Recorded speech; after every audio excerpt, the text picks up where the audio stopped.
түндүк баягы 3-төн 6 чамгарак турат да баягы түндүктө билесиңер да.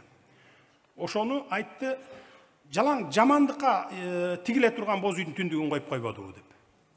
Жакшылыкка тигилген боз үйдүкү 5 болот, 6 болот, 8 болот, баягы 6 канат, 4 канат, анан 12 канат деп коебуз го. Мына ошону айтты да. Кабатаң көр, эң болбогондо 4 кылып коюшпайт беле деди. Көрсө биз кыргыздар баягы жалаң жамандык болгондо, баягы кичинекей боз үйдү апарып тиге коет экенбиз дагы эле колдонот экенбиз. Бул миңдеген жылдардан бери келаткан экен, бүгүн дагы уланып келатат, туурабы? Макулсуңарбы ошого? Мына бүгүн да уланып келатат. Биз сөөктү сразу эле ошо кичинекей боз үйдү тиге коюп эле коебуз, жууйбуз, анан алып барып коюп келебиз. Ошол 3-төн 6 неме болот экен. Мына. А чоң боз үйлөр баягы байлар, бийлер, хандар жашаган, анан баягы кыргыз өзү баягы салтты карайбыз да, жакшынакай кылып алып жашайбыз боз үйлөрдү ушундай. Нурлан Шакиевке, спикерге мен айттым. Нурлан, ушундай болуп атат. Эми желекти мындай оңдоп түздөтүү киргизүү менин компетенцияма кирбейт. Жогорку кеңештин компетенциясы. Авторлорун чакырып, көрүп, кеңешип, балким ушу күндүн нурун кичине түздөп, анан баягы боз үйдүн түндүгүн бир 4кө көбөйтүп койбойсуңарбы деп мен сурандым. Ошон үчүн Нурлан Шакиевди тепкилебегиле, мына мени тепкилегиле. Азыртадан баштап.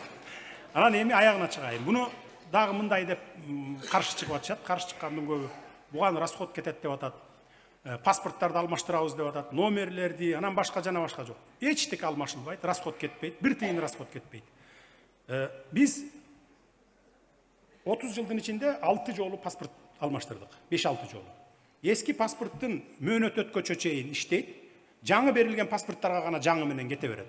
Бул дүйнө жүзүндө 190 өлкөгө бизден электрондуй варианты жөнөтүлөт. Эски паспорт мөөнөт өткөнгө чейин жарактуу, а жаңы паспортубуз могу деп.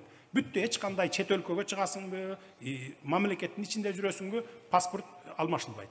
Кааласаң алмаштырасың, каалабасаң мөөнөт өткөнчө чейин кармап жүрө бересиң. Машинанын номерлери деле ошондой. Жаңы менен берилип аткандар жаңы кете берет, эскилер ма десең 15-20 жыл жүрө берген. Анан желектерди дагы массалык түрдө алмаштырыштын эч кандай кажети жок. Жаңы баягы чет өлкөдөгү гана өкүлчүлүктөрүбүзгө, анан область, министрликтерге өзгөртүп койсок болот. Ага деле көп расход кетпейт. Мен баягы Нурланбек мырза айтып калбадыбы? Спонсорлор бар, өзлөрү эле эметип койту. Аны мен айттым эле. Май, ошончолук эле бир 50-60 желекти мен эле зарплатаман деле алмаштырып берип коеюнчу депчи. Ошентип мен эле спонсорлук кылып берип коеюнчу, ошо мамлекеттин бир тыйынын кетирбей эле коелу деп.